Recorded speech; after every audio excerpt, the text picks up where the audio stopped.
अयप्पा जी को हरि यानी महाविष्णु और हर भगवान शिव के मिलन से उत्पन्न दिव्य बालक माना गया है। सबरीमाला दर्शन से मन की शुद्धि, पापों का क्षय, शनि राहु केतु दोष की शांति, इच्छा शक्ति और आत्मबल में वृद्धि और जीवन के कठिन चरणों में मार्गदर्शन मिलता है। आइए जानते हैं इस मंदिर के बारे में खास बातें।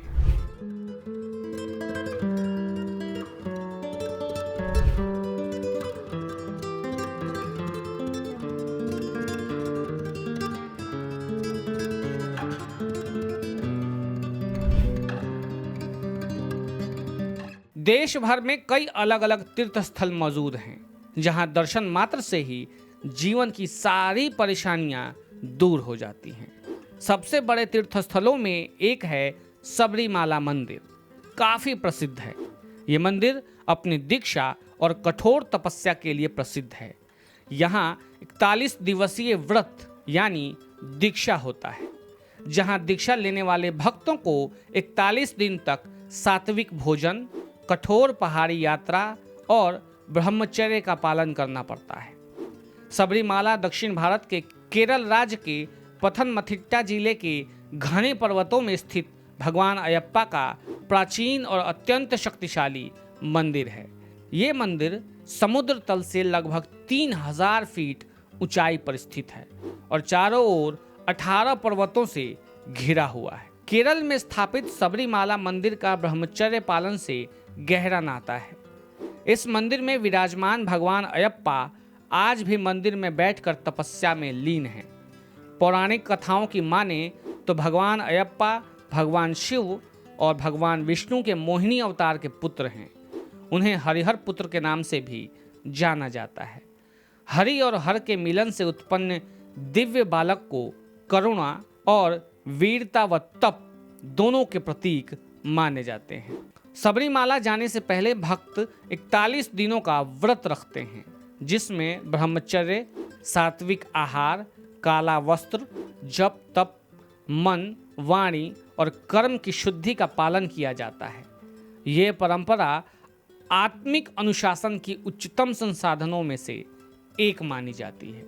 अयप्पा एकमात्र ऐसे भगवान हैं जिनमें शिव और विष्णु का अंश देखने को मिलता है। भगवान अयप्पा में 2 शक्तियां निहित होने के वजह से उन्हें शांति और युद्ध दोनों का प्रतीक माना जाता है। मान्यता है कि राक्षसी महिषी का वध करने के बाद भगवान अयप्पा ने सब कुछ त्याग कर ब्रह्मचर्य का पालन करने का प्रण लिया और जंगलों में कठोर तपस्या की। भगवान अयप्पा के ब्रह्मचारी होने की वजह से ही मंदिर में 10 से 50 साल की महिलाओं का आना वर्जित था, लेकिन सुप्रीम कोर्ट के फैसले के बाद महिलाओं को भी भगवान अयप्पा के दर्शन का अधिकार मिला। सबरीमाला मंदिर को दक्षिण का तीर्थस्थल भी कहा जाता है। इस मंदिर में आने वाले की धर्म, जाति और वर्ग मायने नहीं रखते। किसी भी वर्ग और जाति का पुरुष मंदिर में दीक्षा ले सकता है। मंदिर में सिर्फ भगवान अयप्पा के दर्शन से आशीर्वाद नहीं मिलता। माना जाता है कि शारीरिक और मानसिक तपस्या के बाद ही भगवान अयप्पा प्रसन्न होकर भक्तों को आशीर्वाद देते हैं। मंदिर तपस्या और आस्था दोनों पर आधारित है। सबरीमाला की 18 सीढ़ियां आध्यात्मिक अर्थ रखती हैं।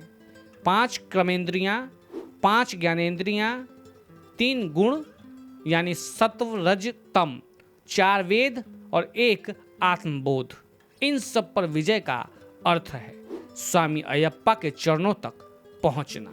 सबरीमाला मंदिर में मकर संक्रांति के अंत में एक रहस्यमयी ज्योति भी जलाई जाती है, जिसके दर्शन के लिए लाखों की संख्या में भक्त मंदिर पहुंचते हैं। इस उत्सव को मकर विलक्कू कहते हैं। भक्त इसे स्वामी अयप्पा के दर्शन का प्रतीक मानते हैं। मकर विलक्कू उत्सव में पहाड़ी पर ज्योति जलाने के बाद भगवान अयप्पा के लिए जुलूस भी निकाला जाता है।